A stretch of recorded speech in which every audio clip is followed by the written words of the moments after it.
Have you ever placed a Buddha statue in your home, hoping to bring peace, protection, or good fortune? And have you ever wondered if putting it in the wrong place could actually bring the opposite, or restlessness, confusion, or even misfortune?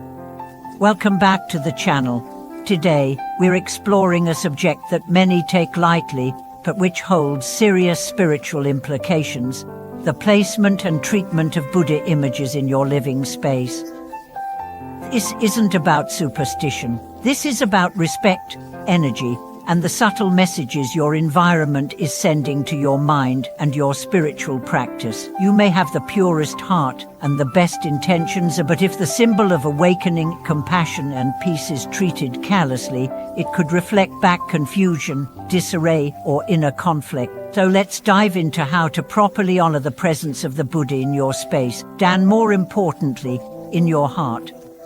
First, let's understand what a Buddha statue really represents. It's not just decoration. It's not a lucky charm. It's a symbol of the awakened state, a mirror to your own potential for enlightenment. When you bring a Buddha image into your home, you are inviting that energy, at presence, at reminder of stillness, wisdom, and virtue.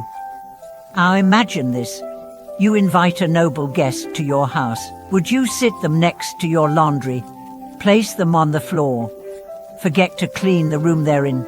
Of course not. You'd prepare a space of respect, quiet, and care. The same goes for your Buddha image, because it is not just a piece of wood, stone, or porcelain. It is a reflection of your relationship with the Dharma.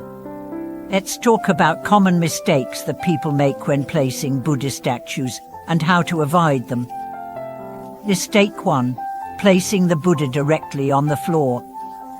This is one of the most frequent and disrespectful placements. The Buddha should always be elevated, ideally above the eye level of anyone who walks into the room. Placing a statue on the ground not only symbolizes locking down on the teachings, but it also subconsciously lowers the value of mindfulness in your daily environment. Mistake 2. Placing the Buddha in chaotic or unclean spaces. Avoid placing Buddha images near bathrooms, laundry areas, kitchens, or trash bins. These areas are associated with impurity, waste, or busy energy. A sacred image in such spaces may not only diminish the reverence of your practice, it may affect the tranquility of your mind. Mistake 3. Using the Buddha's decor. Placing the statue among random decorations, behind piles of books, or among furniture clutter, turns the image into just another object. The Buddha is not an accessory. If you treat it like one, you lose the very power it can bring into your life.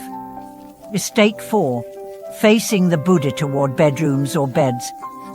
While not universally forbidden, it's advised not to place the Buddha in a position where it faces people sleeping. The energy of sleep is unconscious and passive, while the Buddha represents awareness and alertness. This creates an energetic disharmony that may affect your inner peace. Mistake 5. Placing the statue in high traffic or noisy areas. Avoid placing the Buddha near TVs, loudspeakers, or areas of intense daily activity. The goal of the Buddha image is to remind you of silence and presence. If it's constantly overshadowed by distraction, its symbolic value gets drowned in noise. So what's the ideal way to place a Buddha statue? Create a simple altar. It doesn't need to be ornate. A clean table, a small cloth, perhaps a candle or incense holder. Place the Buddha in the center, elevated, facing a quiet area of the room. The space should invite stillness. Face the Buddha east if possible, symbolizing the light of awakening, as the Buddha attained enlightenment facing east. But this is not a hard rule. What matters more is intention and awareness. Keep the space clean and uncluttered. Dust the altar regularly. Keep it sacred. Let this space be a visual and energetic sanctuary, a retreat for your eyes and your soul. Avoid placing the Buddha in places where feet point toward it. In many traditions, the feet are considered unclean compared to the head. Eyeing with your feet pointing directly at the Buddha may be seen as disrespectful, and especially in Southeast Asian cultures. Offerings matter too. You don't have to offer lavish food or expensive flowers. Simple glass of water, changed daily, can be one of the most sincere offerings. What matters is your heart, clean, clear, and humble. Let's go deeper.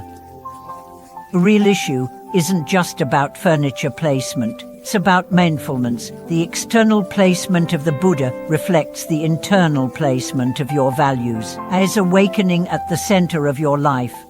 Or is it lost among distractions? When you place the Buddha on high ground in your home, you're reminding yourself to look up, to elevate your thoughts. When you clean the altar, you're also purifying your heart. When you light incense, you're not just scenting the air, you are offering clarity and focus. This is the essence of Buddhist practice, letting the outer reflect the inner. There's a story of a layperson who had kept a dusty Buddha statue on a forgotten shelf for years. One day, during a particularly difficult time, they happened to notice it again. Feeling shame, they cleaned it, placed it properly, and began lighting incense each morning. They didn't change their religion or become a monk, but over time, they noticed something shifting. Their mind became calmer, their heart more focused. It felt anchored. That's the unseen power of honoring symbols, not because they are gods or idols, but because they hold your intention. They remind you every day of what truly matters. So if you already have a Buddha image at home, ask yourself, is it in a place of honor? Does it reflect my respect for the Dharma? And if not, don't worry, just start today. Clean the space, use the statue, light a candle. Not to the statue, but to the stillness within you. And if you don't yet have a Buddha statue, you don't need one to practice. But if you choose to bring one into your home, let it be a conscious act. Let it be the beginning of a dialogue, but not with wood or metal, but with your own heart. Because ultimately, the Buddha doesn't live in statues. He lives in your awareness, your compassion, your courage. The statue is a doorway, not a destination. Thank you for watching this video. Have you ever thought about where you place spiritual objects in your home? Do you have a story about how your practice space changed your life? Share your thoughts in the comments. Subscribe for more insights into bringing sacred awareness into everyday living. Like this video, and let's continue growing together.